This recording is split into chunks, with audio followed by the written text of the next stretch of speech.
Indian economy is dead. ये बयान दिया था डोनाल्ड ट्रंप ने कुछ दिनों पहले, और उसके बाद इंडिया और चाइना दोनों को उस सूची में रख दिया जहां 50% से ज़्यादा टैरिफ इम्पोज किया जाता है इंडियन गुड्स पे।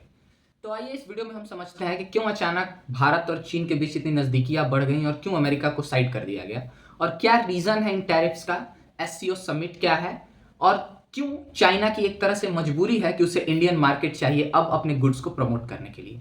एक एक करके इन चीज़ों को समझते हैं।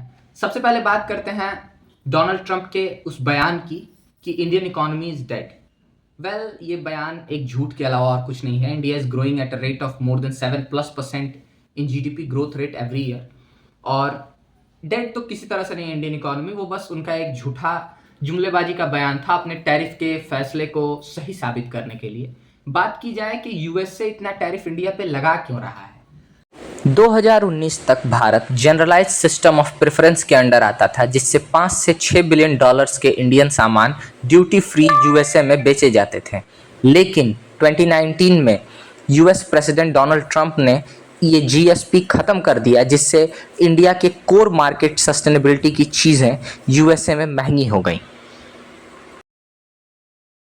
इससे इंडियन सामान यूएस मार्केट्स में महंगे हो गए, और जो इंडिया की कोर इंडस्ट्रीज हैं जैसे डेयरी, टेक्सटाइल्स, और अब एक तरह से कह ले तो एक्सपोर्ट इन यूएस मार्केट्स, वो बहुत ज़्यादा आगे हो गई, और उसके कंपैरिजन में यूएसए का एक्सपोर्ट इंडिया में बहुत कम हो गया।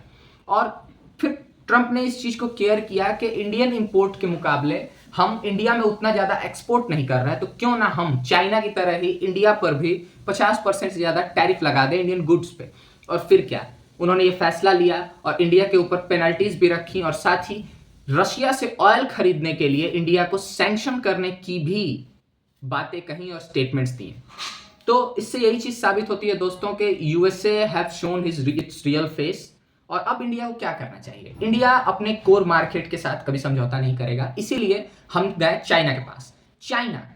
चाइना का जो इस समय का डेमोग्राफिकल स्ट्रक्चर है, इकोनॉमिक स्ट्रक्चर है, वो बहुत हिला हुआ है। अगर हम इस पर एक गौर करें तो इन अर्ली 2000s टू 2012-15 के आसपास चाइना बहुत तेजी से डबल डिजिट्स में जीडीपी ग्रोथ कर रहा था। लेकिन अगर आप रिसेंट 5 ईयर्स की टाइमलाइन चेक करें तो चाइना की जीडीपी ग्रोथ रेट 4 to 5% के आसपास आ गई है, जो कि दिन पर दिन डिक्लाइन ही हो रही है। अनएम्प्लॉयमेंट पीक पे है। चाइना में जो एक पॉलिटिकल इनस्टेबिलिटी है वो भी देखने को धीरे धीरे मिल रही है, और साथ ही साथ जो लोन्स चाइना ने सीपेक के नाम पे दूसरों को दे रखे थे, बिल्ट रोड इनिशिएटिव के तहत जो कंट्रीज के ऊपर इनडायरेक्ट कॉलोनियलिज्म करने का उसका प्लान था, उसमें चाइना बुरी तरह फेल रहा है। बात इससे नहीं है कि how much loan they have given to the other country, उन्हें रीपेमेंट क्या मिली है। चाइना ने कंट्रीज जैसे सूडान, सोमालिया, श्रीलंका, पाकिस्तान, ऐसी कंट्रीज को लोन तो बहुत दिए हैं। बहुत सी अफ्रीकन कंट्रीज को बहुत सारा पैसा दिया है, बदले में उसे क्या मिला? They have invested more than $400 billion, और उन्हें इन्वेस्टमेंट के तौर पे सिर्फ कहीं कोई 100-200 बिलियन के रिसोर्सेज ही मिल पा रहे हैं, जिससे इकोनॉमी जो है चाइना की उस पर बहुत ज्यादा बर्डन पड़ रहा है। दूसरा रीजन है कम्युनिज्म। कम्युनिस्ट गवर्नमेंट होने की वजह से all the companies and corporations come under the Chinese government directly, जिसकी वजह से they can't sustain a free market, और इससे जो कमाई या जो प्रॉफिट वो जनरेट करते हैं वो सारा गवर्नमेंट ले जाती है और अपनी चीजों में इन्वेस्ट करती है। इससे वहां पर कॉर्पोरेट इनस्टेबिलिटी भी एक बहुत बड़ी चीज देखने को मिल रही है। अब इंडिया के साथ आना चाइना की भी एक मजबूरी है, और इंडिया को कहें तो एक लेवरेज है। क्यों? Because we have always been a good consumer of Chinese goods, and India also have a very big. This is Comac C919, China's first homegrown narrow-body jet. You were looking at what China's leader Xi Jinping calls the dream of a nation, Comac C.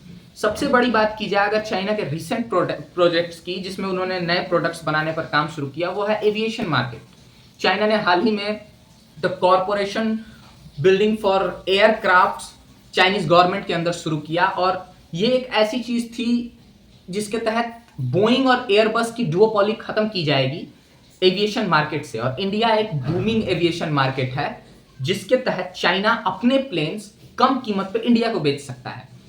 कुछ महीने पहले अगर हम बात करें तो अहमदाबाद में जो प्लेन क्रैश हुआ उसमें बोइंग का प्लेन था।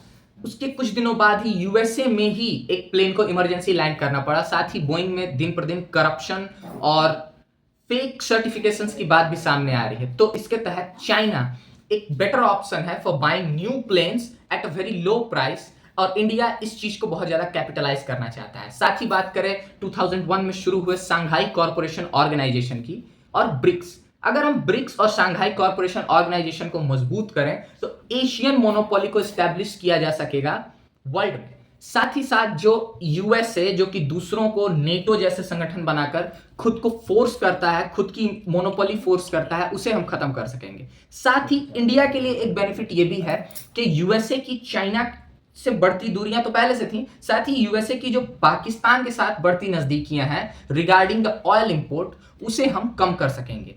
ऐसे और अनबायस्ड ओपिनियंस के लिए सब्सक्राइब करें द टेक्नोक्रेट को।